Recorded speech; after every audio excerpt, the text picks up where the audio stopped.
말씀 봅니다. 사도행전 15장입니다. 사도행전 15장 12절부터 21절 말씀입니다. 사도행전 15장 12절부터 21절 말씀 같이 읽겠습니다. 온 무리가 가만히 있어 바나바와 바울이 하나님께서 자기들로 말미암아 이방인 중에 행하신 표적과 기사에 관하여 말하는 것을 듣더니 말을 마침에 야고보가 대답하여 이르되 형제들아 내 말을 들으라.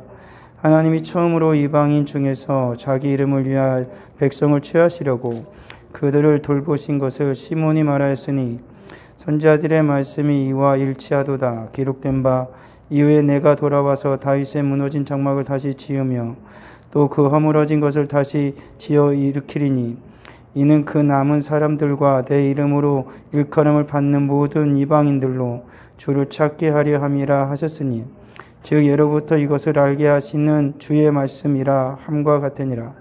그러므로 내 의견에는 이방인 중에서 하나님께로 돌아오는 자들을 괴롭게 하지 말고 다만 우상의 더러운 것과 음행과 목매어 죽인 것과 피를 멀리하라고 편지하는 것이 옳으니 이는 예로부터 각성에서 모세를 전하는 자가 있어 안식일마다 회당에서 그 글을 읽음이라 하더라. 아멘. 계속해서 예루살렘 회의가 열리게 된 일에 대해서 그 회의의 진행 상황입니다. 그리고 회의가 어떻게 결론을 맺게 되었는가라는 것이지요. 여전히 이방인의 교회가 세워지면서 이제 유대인들과 이방인들이 같이 교회 안에서 생활하게 되어졌고, 그리고 유대인의 율법과 관련하여서 과연 이스라엘 백성들이 이제 기독교인이 되어지게 된다라면, 예수를 믿게 된다라면, 때로는 그러면 그들은 어떻게 해야 하는가라는 것입니다. 그들이 율법을 다 따라야 하는 것인지 아니면은 할례를 또한 반드시 해야만 해야 되는 것인지에 관해서 이제 그 교회 안에서 이제 분란이 일어나게 되어진 것이죠. 바울과 바나바는 하지 않아도 된다라는 것이었고, 그렇지만은 유대인의 그리스도인들은 해야 된다라고 말을 하기 시작한 것입니다. 그것에 관하여서 예루살렘에서 정식적으로 이제 공회가 열린 것이죠. 예루살렘에서 회의를 열어서 제자들의 이제 말을 듣기로 한 것입니다. 예루살렘 교회로부터 복음이 전해졌기 때문에 그곳에서 지방에 이제 각 그 이방에 세워지는 모든 교회가 어떻게 신앙생활을 해야 될지에 대한 그 표본을 전해주게 되어지는 것이죠. 아마도 이스라엘도 이 교회도 이방인들에게 그렇게 복음이 빨리 전해져서 그들이 예수를 믿게 되어지고, 그리고 그와 같은 예수를 믿게 되어질 때 교회 안에서 어떤 일이 생겨질까에 대해서는 충분히 그들이 준비를 했다고 보기는 좀 어려울 것입니다. 그렇기 때문에 만약에 그런 일을 미리 예상했더라면 바울이 그리고 이제 이방에 이제 교회가 세워지는 그 모든 것들 속에서 어떻게 해야 될지에 대한 정확한 그러한 그 규범들을 정해놨겠죠. 그렇지만 그런 것이 없는 상황이었죠. 그렇기 때문에 회의가 열린 겁니다. 회의도 굉장히 이제 치열했을 것은 분명하죠. 이것은 뭐냐면 처음 있는 일이었고, 그리고 이것을 어떻게 결론 내리느냐에 따라서 앞으로 교회가 어떠한 모양으로 되어져 갈지에 대해서도 분명히 그 결정되어지는 것이기 때문에 이 결정은 굉장히 신중할 수밖에 없었을 것입니다. 그런데 이들이 이제 취한 건 뭐냐면, 바울과 바나바가 이제 주님의 복음의 역사가 일어난 걸 다 듣고, 이제 야고보가, 그 당시에 이제 야고보가 이 예루살렘 교회의 최고의 이제 지도자로 있었던 것이죠. 이 야고보는 앞에서 나온 그 순교한 야고보가 아닙니다. 그 야고보는 예수님의 제자 야고보고, 이 야고보는 예수님의 동생 야고보입니다. 그러니까 야고보서를 쓴 사람도 예수님의 제자 야고보가 아니라 예수님의 동생 야고보가 되어지는 것이죠. 그 야고보가 이제 최종 이제 결론을 내리는 겁니다. 그러니까 뭡니까? 이전에 베드로에게 있었던 그 사건, 그리고 바울에게 일어난 그 사건들을 종합하여서 이들이 이제 취한 건 뭐냐면 우리들이 생각하기에 이게 아니었고 성경에 무엇라고 나타나 있느냐라는 것을 찾은 것이죠. 그래서 이들이 가장 중요시 여기는 사람 중에 하나인 다윗이 그야 과연 하나님의 말씀 가운데 무엇이라고 말을 했는가라는 것에 대해서 얘기를 하고 있는 것이죠. 그리고 선지자들은 과연 무엇이라고 말을 했는지 찾아보게 되어진 것입니다. 그러니까 우리들이 신앙생활을 하면서 우리들의 유일한 표준은 성경이어야만 하는 거죠. 어떤 문제가 발발하게 되었을 때에 그것에 대해서 우리들이 요즘의 시대적 상황도 굉장히 중요합니다. 그리고 사람들의 인식도 굉장히 중요합니다. 그렇지만 그 모든 것들을 앞서서 그리스도인들은 하나님의 말씀은 과연 무엇이라고 하는지 그러니까 오늘날에 근데 사람들이 살아가면서 오늘날에 우리들이 이건 심각하게 좀 생각을 해야 됩니다. 어떤 문제가 발생했을 때 우리는 하나님의 말씀을 지금까지 전해온 수많은 신앙의 선배들에 의해서 잘 정리가 되어졌고 수많은 교리나 그런 체계들이 잘 정리가 되어져 있지만 여전히 그들도 뭐가 하나를 경험하지 못했냐면은 오늘날의 시대는 경험하지 못했다는 거죠. 그 시대 속에서 그들은 하나님의 말씀을 가지고 그들은 나아갈 바를 정했던 것입니다. 종교개혁이 일어났던 그 칼빈의 시대에 오늘날과 같은 상황을 그들은 생각했을까라는 거죠. 오늘날과 같은 시대적인 환경을 그들은 알았을까? 그 자동차가 굴러다니고 그리고 사람들이 비행기를 타고 하늘을 날아다니고 그 비행기를 타고 지구 밖으로 나갈 거라는 그런 생각은 하기라도 했을까? 심지어는 인간이 우주선을 보내서 다른 행성에 갈 거라고 상상이나 했을 것인가? 라는 것이죠. 그런 건 도저히 상상을 못 했을 것입니다. 그리고 오늘날 같은 사람들의 사고가 어떻게 변하고 오늘날과 같이 많은 그 정보들이 이렇게 빨리 전해질 거라고는 상상도 못 했을 것입니다. 더군다나 그 시대에 그렇게 종교개혁이 획기적으로 일어날 수 있었던 것은 인쇄술의 발달이었죠. 인쇄술의 발달로 일어난 두 가지 극단이 있어요. 하나는 뭐냐면 인간이 극도로 타락을 했다는 것과 그리고 인쇄술의 발달로 예수 그리스도의 복음이 정말 획기적으로 빠르게 전해지게 됐다라는 거예요. 그 두 가지죠. 예, 그러니까는 절대적으로 이게 양 극단에서 전혀 다른 선과 악의 일이 벌어진 거죠. 오늘 같은 시대에서도 그게 극명하게 드러나요. 모든 것이 더 발전할수록 정말로 온전히 믿음으로 살아가야 한다라는 그런 신앙의 거룩한 하나님의 백성들과 그리고 끊임없이 시대를 쫓아서 세상을 쫓아서 타락하는 무리들이 충돌을 일으킨다. 그 충돌은 점점 강해지는 거죠. 점점 강해지는 것입니다. 그리고 주님 오실 날이 이제 가까워지고 그날이 되어지게 되면 이제는 이들은 다시는 만나지 못할 강을 서로가 맞이하고 이제 주님을 맞이하게 되어지는 거죠. 마주하고 맞이하게 되는 것이죠. 그런 것입니다.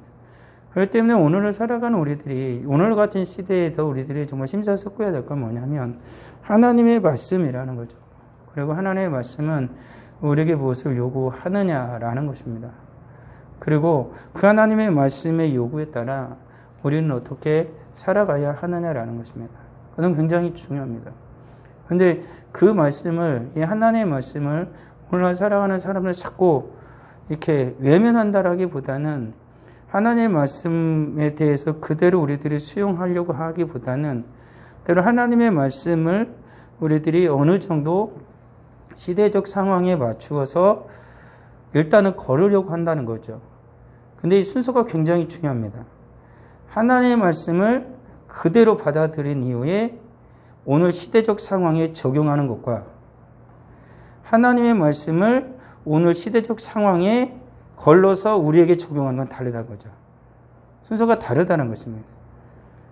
전자와 같은 순서로 우리들이 하나님의 말씀을 따라야 되는데 오늘날의 사람들이 편하게 하려면 못하면 후자와 같은 걸 따르죠. 하나님의 말씀을 시대적 상황에 걸러서 봐버리는 겁니다.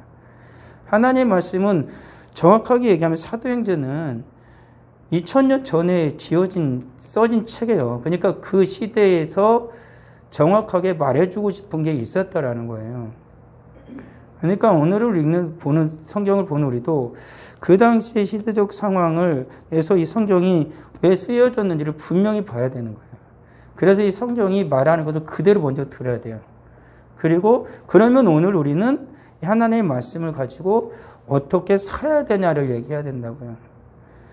쉽게 얘기하면 이런 거예요. 하나님의 사랑을 성경에서 어떻게 표현하고 있냐라는 거예요. 하나님께서 동성애를 어떻게 말하고 있냐라는 거예요. 성경 액면 그대로. 성경은 동성애자를 어떻게 하라고 말하고 있느냐라는 거예요. 성경에서는 거기에서 철저하게 죄악시하고 있습니다. 그건 죄라고 아예 말을 해버리는 거죠. 그런데 오늘날의 시대적 환경에 걸러서 성경을 보려고 하는 자들은 어떻게 해요? 사랑이 하나님이니까 사랑이 하나님은 충분히 동성애도 다 용서하실 수 있다. 이런 식으로 말을 해버리는 거예요. 그들이 말하는 사랑이 하나님의 그 사랑도 성경이 말하는 사랑이 하나님이 아니에요. 요즘에 사람들이 말하는 그 사랑이죠. 우리 모두 다 사람들이 서로 사랑할 수 있으니까 남자 여자와 관련 없이 내가 개인적인 취향에 따라서 사람을 사랑할 수 있고 같이 살 수 있고 가정을 이룰 수 있다고 말을 하는 거죠. 우린 사랑하니까 라고 얘기합니다. 그렇지만 성경은 그건 절대 사랑이라고 얘기하지 않아요. 그건 죄라고 얘기하죠. 그러니까 그런 것들을 착각하는 거예요.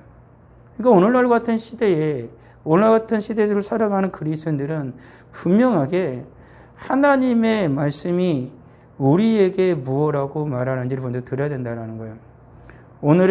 오늘날에 가서 이제 예배와 같은 경우도 여러 가지 얘기가 들어가겠지만, 그리고 오늘날에 가서 살아가는 우리들이, 성도들이 어떻게 살아야 되는지, 그리고 교회는 어떻게 하나님 앞에 서 있어야 되는지에 대해서 분명하게 성경은 우리에게 말씀을 해주고 있다라는 사실입니다. 그렇지만 오늘날에는 자꾸 인간들이 이 당시에 예배가 어떻게 이루어졌는지에 대해서 먼저 봐야 돼요. 이들은 예배를 어떻게 여겼는지를 먼저 봐야 되고, 이들은 신앙을 어떻게 지키기 위해서 어떻게 살았는지를 1차적으로 봐야 돼요. 그러면 이들과 같이 성경에서 말하는 이러한 하나님의 사람들과 같이 우리가 살아가려면, 교회가 세워지려면, 예배가 드려지려면 오늘날 같은 시대적 상황 속에서 우리는 어떻게 하나님 앞에서 예배를 지켜야 되고 우리의 믿음을 지켜야 되고 우리의 교회를 하나님 앞에서 지켜야 되는지, 신앙을 지켜야 되는지 우리는 말을 해야 된다고요. 근데 그거를 우리는 가끔씩 새까맣게 잊어버려요. 요즘 세상은 그런 세상하고 달라 이렇게 얘기하면은 말을 할 수가 없는 거예요. 갑자기 애기가 나한테 와가지고 엄마한테 막 쌍소리를 하는 거예요. 이것이 어디서 엄마한테 그래? 그러면은 엄마 시대하고 내 시대는 달라 이러면 어떻게 할 겁니까? 아, 그래, 네 시대는 엄마 아빠한테 쌍소리가 되니까 쌍소리야 이럴 겁니까? 그건 아니지 않습니까? 기본적인 인간의 도리를 가르치는 거죠. 인간은 사람은 그렇게 사는 게 아니야 라고 얘기를 해줘야 되죠. 그런 거잖아요. 근데 오늘날의 시대를 살아가는 그리스도인들이 자꾸 그와 같은 생각을 하려고 한다라는 게 문제예요. 한다라고 하면 그건 너무나 영역이 때문에 하려고 한다라는 거죠. 그리고 하는 일도 생겨나고 있다라는 게 문제가 되는 거예요. 예루살렘 교회는 이런 커다란 문제에 봉착했을 때 이들은 분명하게 하나님의 음성을 들었다. 하나님의 말씀을 그들은 찾았다라는 것입니다. 다윗의 장막이 하나님께서 이후에 내가 돌아와서 다윗의 무너진 장막을 다시 지으며 또 그 허물어진 것을 다시 지어 일으키리니 이는 그 남은 사람들과 내 이름으로 일컬음을 받는 모든 이방인들로 주를 찾게 할 것이다. 하나님께서 다시 다윗의 무너진 장막을 세울 때에는 이스라엘의 남은 자예요. 이스라엘이 전부라고 안 하죠. 이스라엘의 남은 자와 이방인들로 하여금 누구를 주를 찾게 할 것이다. 그러니까 이들은 알았던 거예요. 이들은 지금까지 이스라엘은 다 하나님의 백성이고 하나님 앞에 구원을 받은 유일한 선민이라고 생각을 했다 이겁니다. 그렇지만은 오늘 하나님의 말씀을 통해서 이들은 어떻게 읽었냐면 다가 아니다라는 것입니다. 육적인 이스라엘이 다 선민이 아니라 바울이 말한 것처럼 육적 이스라엘이 아니라 영적인 이스라엘이 이스라엘이라. 육체의 할례를 받는 게 아니라 마음의 할례를 행해야 된다라고 말하고 있는 것처럼 그렇게 얘기하고 이방인은 절대 하나님의 구원을 받을 수 없는 저주받은 백성이 아니라 이방인들 가운데서도 하나님께서 어떻게 할 것이다? 하나님의 이름을 주를 부르는 자들, 주를 찾게 하도록 주님이 하시겠다라고 성경에 써 있다라는 것입니다. 하나님께서 그렇게 말씀을 하셨다라고 오늘 얘기하는 거죠. 아모스 선지자가 그랬다는 거죠. 그래서 이들은 성경을 가지고 결정을 내는 겁니다. 우리가 처음 경험하는 이 상황을 우리는 하나님의 말씀을 통해서 어떻게 해야 될지를 분명히 결정을 내린 거죠. 사실 오늘 우리들이 좀 위험한 것 중에 하나는 뭐냐면 신사참배 같은 경우도 성경을 토대로 해서 결론 내린 게 아니에요, 사실. 그냥 그것은 그냥 의례해가는 행사 중에 하나다. 국민의례와 같은 행사 중에 하나다. 그러셔가지고 동방예배 한 겁니다. 사실 그것에 무슨 우상 숭배가 목적이었거든요. 오늘날의 예배도 대면 예배, 비대면 예배는 교회에서 정해준 게 아니에요. 국가에서 정한 거예요. 국가에서. 근데 국가에서 정해버린 걸 우리들 한번 생각을 해볼게요. 여기에 이제는. 국가에서 정해준 걸 교회가 따라요. 몇 프로. 이건 국가가 정해줘야 우리는 거기에 따라야 된다는 거죠. 거기에 대해서 그대로 해야 된다라고 하는 측은 뭐냐면 이웃으로 하여금 우리들이 사람들로 믿지 않는 대로 하여금 우리들이 미움을 받거나 그러면 안 된다. 우리도 이웃을 사랑해야 되니까 우리들도 그걸 지켜야 된다라고 얘기를 합니다. 그것이 틀렸다는 말은 아니죠. 예수 믿는 사람들이 예배 드리면서 방역수칙을 어기는 것도 아니고 그리고 이웃에게 피해를 주는 것도 아니잖아요. 언젠가 얘기했던 것처럼 국무총리도 나와서 얘기했던 것처럼 예배 드리면서는 단 한 명도 감염자가 생겨나지 않았던 거예요. 예배 드리면서는 다 앞에 보고 찬양 부르고 말씀 듣는데 무슨 감염이 생겼어요.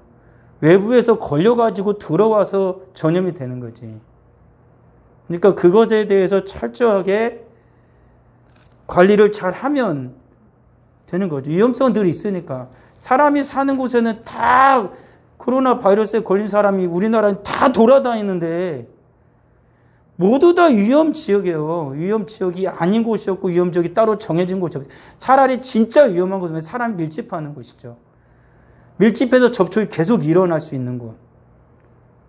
마트 같은 데 가면은 사람들이 1m 떨어져 안 다니잖아요. 여기저기 가다 보면 사람이 밀리면 몸도 스치고 손도 스치고 다 그러는 거 아닙니까? 그러니까는 오늘날 같은 모든 상황은 위험성이 다 있어요. 그렇지만 성경에서는 예배라는 것에 대해서 우리가 생각할 건 뭐냐면 예배는 이웃을 사랑하기 때문에 예배를 드리는 게 아니고 하나님을 사랑하기 때문에 예배를 드리는 거예요. 그러니까 예배는 하나님과 나의 관계지 예배는 이웃과 나의 관계로 결정지면 안 된다라는 거예요. 근데 우리는 자꾸 이 예배를 이웃과 사랑과 결정을 치려고. 이 예배는 사실 저하고 여러분의 관계도 아니에요. 하나님과 나의 관계고 여러분과 하나님과의 관계예요. 그리고 하나님께서 모인 자들을 사랑하셔서 하나님의 거룩한 자녀들을 사랑하셔서 예배하는 자들에게 하나님이 은혜를 베풀어 주시는 것이고요. 그리고 하나님께서 각자에게 은혜를 베풀어 주시는 그 은혜를 따라서 그들이 하나님을 더욱 사랑하게 되고 교회를 더욱 사랑하게 되어지고 하나님의 그 사랑으로 주님의 복음을 전하게 되어지고 이웃을 사랑하게 되어지는 거예요. 그것이 오늘날에 우리들 다시 한번 생각해 볼 문제가 되어지는 거죠. 우리들이 쉽게 말할 수 없고 함부로 말할 수 없는 부분들이죠. 그렇지만은 저도 총회로부터 우리가 왜 우리 총회에서는 하나님의 말씀 이러한 말씀을 따라서 어떤 총회도 그럴 거예요. 우리는 예배를 이제부터는 무슨 단계가 되면 우리는 몇 프로 이런 상황에서 우리가 예배를 어떻게 드리기로 했는데 이건 하나님의 무슨 말씀을 통해서 우리는 하기로 했다. 전혀 전해진 게 없어요. 저도 그러한 것에 맞춰서 하고 있는 상황이긴 하지만 날이 갈수록 이런 것들 때문에 서로 다투고 서로 싸우는 걸 보게 되어지면은 성경에 기초한 어떤 결정도 교회가 스스로 내리지 못하고 있기 때문에 그래요.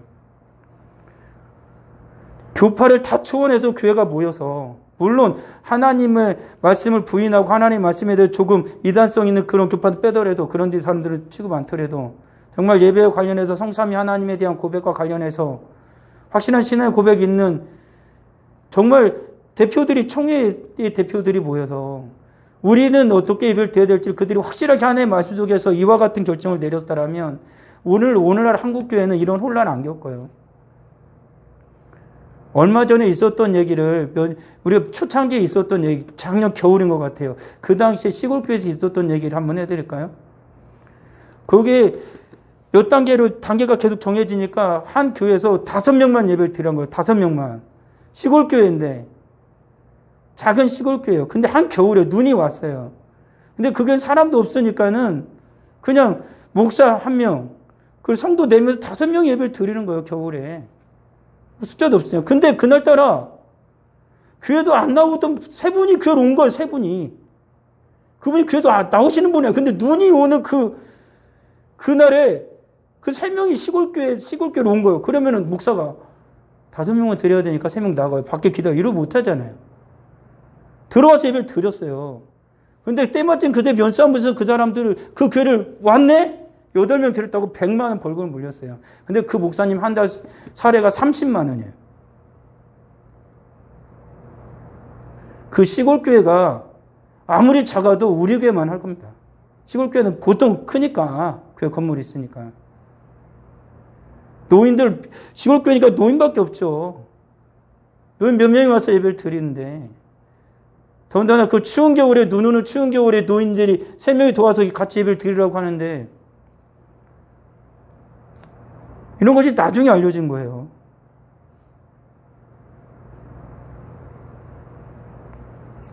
정말 오늘날의 우리들이 정말 이 당시에 이 이방인들을 어떻게 이방인들이 예수를 믿게 되어지고 교회에 들어왔을 때 어떻게 해야 되냐 이것은 진짜 심각한 문제죠. 어떻게 해야 되냐. 근데 이 정말 어려운 문제를 어느 누구도 말할 수 없게 입을 막을 수 있는 방법이 딱 한 가지였다라는 거. 그건 뭐냐면 성경이었다는 거예요. 오늘날의 교회들도 비대면이 아니냐 막 붙었고 싸우고 누가 이렇게 교회가 같은 교단 안에서도 싸워요. 왜 그럴까요? 하나님의 말씀에 대해서 그것에 대한 정확한 결론을 우리 스스로가 내리지 못한 채 계속해서 떠내려 가고 있기 때문에 그래요. 이후에 더 되어지고 또 전국적으로 지금 3단계 하다가 전국적으로 더 강력하게 해서 전 지방도 4단계 해야 된다고 그러면 그때는 지방도 다 아무도 같이 나와서 예배드리면 안 돼요. 그게 영상 찍을 수 있는 사람까지 해서 19명? 그 19명 기준이 어디서 나오는지 참 신기하죠? 19명은 어디서 나온 그 기준일까요? 영상을 포함해서. 19명은 되는데 20명은 안 되고. 그런 것도 말도 안 되는 거예요. 예배를 드리는데요. 그런데 여기에서 대해서 저의 답답함은 그거예요. 교단 내에서나 교파 내에서 분명하게 얘기를 해야 되거든요. 예배와 관련해서. 그러니까 언젠가는 교회 예배 드릴 때 10% 하라고 그랬네, 20% 하라고 그랬네. 그건 대단한 성과네. 그런데 그런 건 의미 없어요. 분명하게 우리는 하나님의 말씀을 따라서 우리는 예배를 이렇게 드린다라고 얘기하면 되는 겁니다. 교회는. 어느 누구의 얘기를 듣는 게 아니고 그리고 그것이 하나님 말씀인데 올바른 결정이면 세상 모든 사람으로부터 돌을 맞아 죽어가는 스데반이 되더라도 돌을 맞아 죽어야 돼요. 그게 오늘날의 우리들의 취할 방향이라고요. 우리들이 취할 방향. 근데 그 돌 안 맞겠다고. 그 돌을 피하면은 나중에 탱크가 몰고 와서 깔아버릴지도 모르는 거예요. 우리들이 분명하게 나와서 예배를 드리던 영상으로 예배를 드리던 우리들이 분명하게 해야 할 한 가지는 바로 그거예요. 어떤 이는 이렇게 말해요. 영과 진리로 하나님을 예배하면 된다. 영과 진리를 보라는데요. 영과 진리를 어떻게 기준돼요? 사람이란 존재는요. 영과 진리라는 건 뭐냐면 몸이 있기 때문에 영과 영이 있는 거예요. 진리는 뭐냐면 우리 몸이기 때문에 하나님의 진리를 깨닫는 거예요. 내가 이미 몸이 없이 내가 죽어가지고 영만 있으면 하나님의 나라 가가지고 이런 건 전혀 관련한 게 없어요. 예배를 드리는 우리가 영과 진리로 이 땅에서 예배를 왜 드려야 돼요? 몸을 가지고 있다라는 거예요. 몸을 가지고 이 몸을 가지고 영과 진리로 하나님을 예배하는데 그러면 나는 어떻게 예배해야 되냐라는 것을 우리는 말할 수밖에 없어요. 그리고 초대교회는 그러면 예배를 어떻게 드렸냐라는 거예요. 이 당시에 수많은 죽음의 위협 가운데에 이들은 예배를 어떻게 드렸느냐라는 거예요. 사회의 지탄을 받아가면서도 이들은 예배를 어떻게 드렸느냐라고 우리를 찾아봐야 되잖아요. 성경에서. 하나님을 어떻게 가슴에 안고 살아갔는지 우리는 찾아봐야 된다는 거예요. 우리들은 그 하나님의 말씀을 따라 살아야죠. 그 하나님께서 원하시는 말씀의 부름을 따라 살아가야 한다라는 거예요. 이 당시에 이들은 지금 오늘날에 살지 않았으니까 이 당시에 살아가는 성도들은 그 당시에 살아가는 모든 상황 속에서도 예배를 드리기 위해서 생명을 걸었다라는 거예요. 분명한 사실 한 가지는요. 로마의 심각한 그러한 뭡니까? 그 압제와 박해가 있을 때는 뭐 네로 같은 경우는 그 미친놈이죠. 그 이외에는 더 악한 군주도 황자도 나오는데 그리스도인들이 로마에 화제를 냈다고 사실은 네로가 냈거든요. 근데 이스라엘이 그런데 다 뒤집어 씌우기 위해서 잡아들여가지고 그 당시에 사람을 죽이는데 사람에다가 짐승 가죽옷을 입혀요. 가죽 맹술 풀어서 다 뜯어먹게 합니다. 그리고 심지어는 사람을 데려다가 나부로 이렇게 밀랍으로 이렇게 다 입힌 다음에 거기다가 불을 붙여버려요. 인간 촛불을 썼어요. 예수 믿고 살아가는 자들을.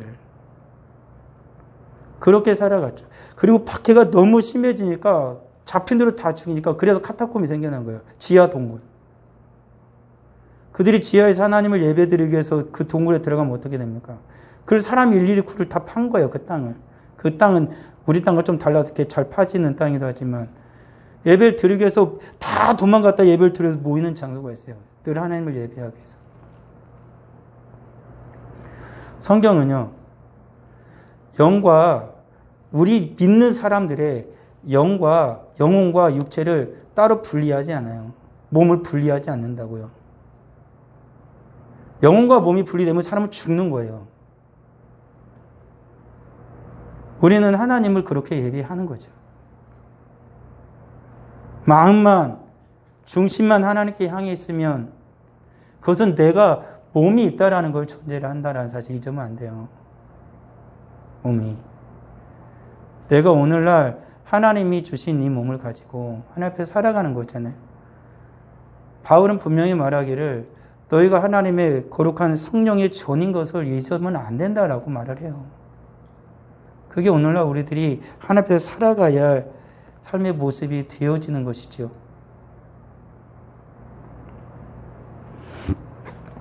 우리 사랑하는 성도들은 하나님의 말씀을 어떻게 읽습니까?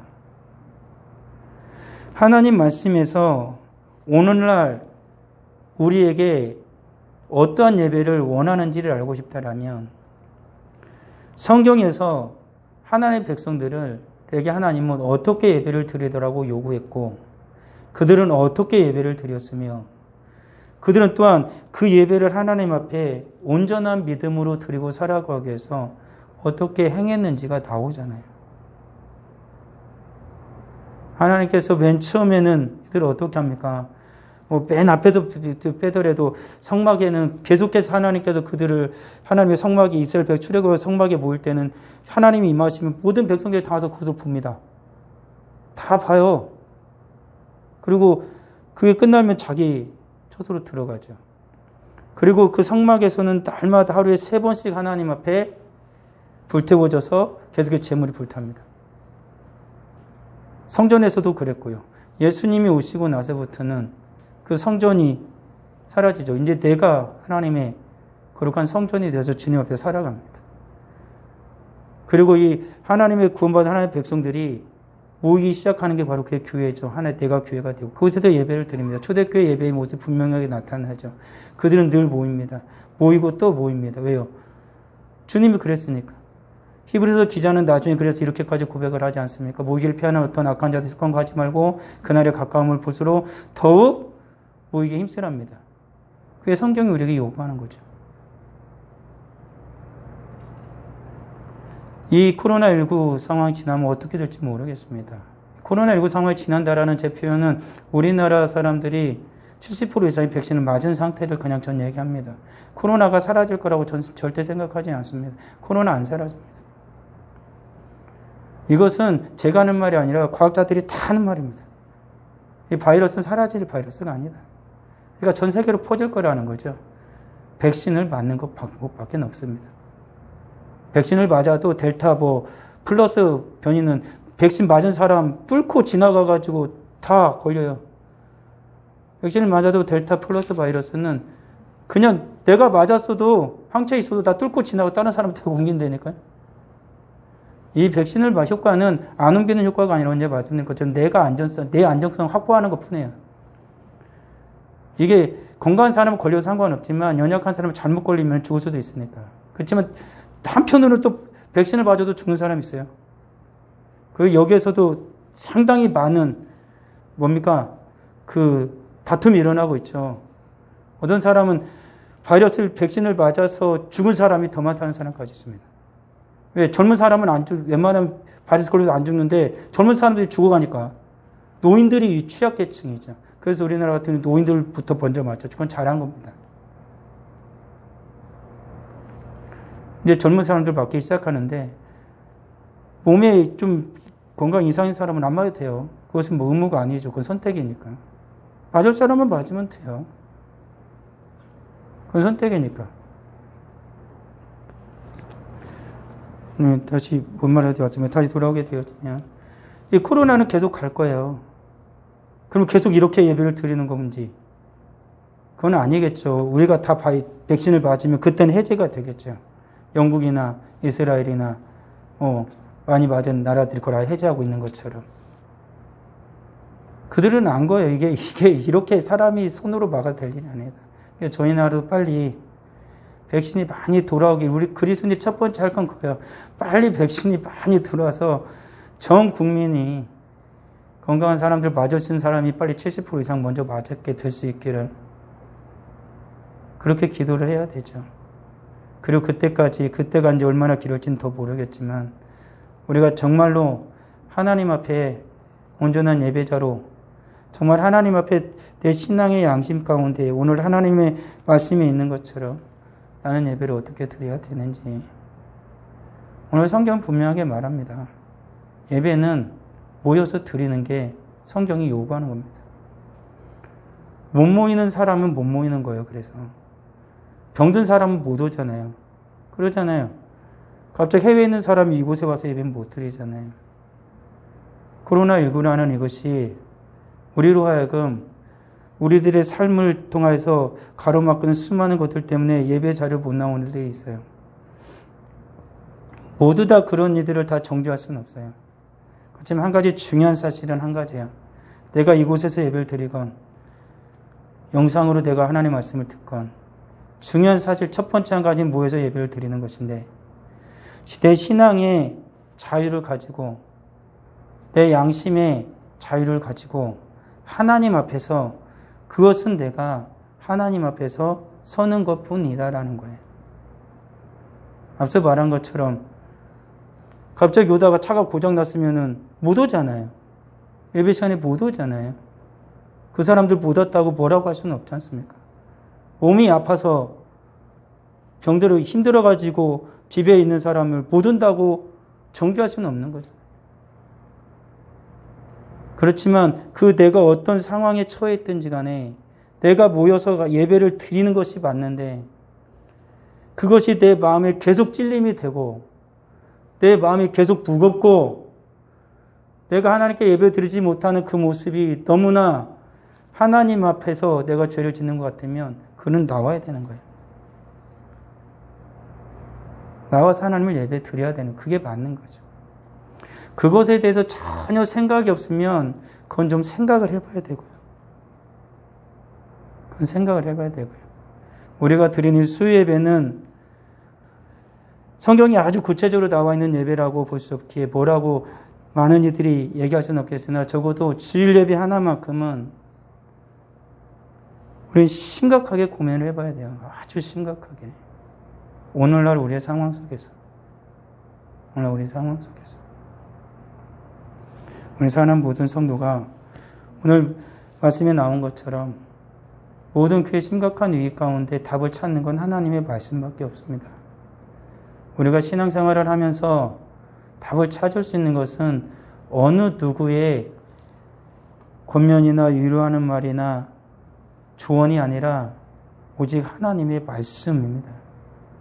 그리고 그 하나님의 말씀 속에서 우리는 성령의 인도하심을 따라 분명하고 선명한 그 길을 가야만 하는 것이죠. 우리 사람 모든 성도들이 하나님 앞에 오직 주님의 말씀에 따라 믿음으로 순종하여 예배자로 서기를 바랄 뿐입니다. 세상 사람들이 뭐라 말하는지 그것은 두 번째로 들어야 할 소리지 첫 번째로 들어야 할 소리는 절대 아닙니다. 우리가 들어야 할 첫 번째 음성은 오직 하나입니다. 하나님의 음성입니다. 하나님의 말씀입니다. 그것이 모든 것이다라는 것이죠. 기도하겠습니다. 아버지 하나님 은혜를 감사합니다. 오늘 우리 한국교회는 위기입니다. 우리들도 위기입니다. 우리 교회도 그렇고 우리 개인도 위기입니다. 내가 지금 무엇을 따라 살아가고 있는지 우리는 혼란스러워하기 시작하고 있습니다. 오늘 우리 한국교회는 우리 교회는 나는 지금 무엇을 따라 신앙의 삶을 살아가고 있습니까? 내가 첫 번째 듣는 음성이 주님의 말씀인지요? 하나님의 음성인지요? 아니면 다른 소리인지요? 아니면 내 속에서 일어나는 내 편리함을 추구하는 어떤 욕망의 소리인지요? 아버지 하나님, 간절히 바라옵나니 주님께서 다시 한번 이 어려운 상황 가운데에 우리의 마음을, 우리의 영혼을 깨우셔서 주님의 선명한 음성을 듣게 하시고 그 음성을 따라 살아가게 하옵소서. 마치 목자가 소리를 낼 때에, 양을 부를 때에 양이 그 목자의 음성을 듣고 그를 따라가는 것처럼 따르는 양이 되게 하옵소서. 행여나 거짓된 속이는 자의 음성을 들으면 달아난다라고 하는 것처럼 그 헛된 음성, 거짓된 음성, 세상의 음성에서 달아나 주님의 음성을 향하여 달려갈 수 있는 우리 모두가 되어지도록 주님 크신 은혜를 베풀어 주시옵소서. 예수님의 이름으로 기도합니다.